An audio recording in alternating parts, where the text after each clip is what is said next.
મિશ્રી મારી રહી ગઈ ગોકુળમાં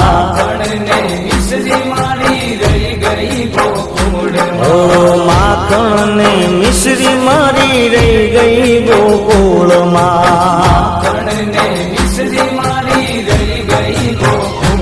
ઓ નંદ લાલા ને માતા યશોદાજી સાંભળે નંદ લાલા ને માતા યશોદાજી સાંભળે મમતાની મૂર્તિ મારી રહી ગઈ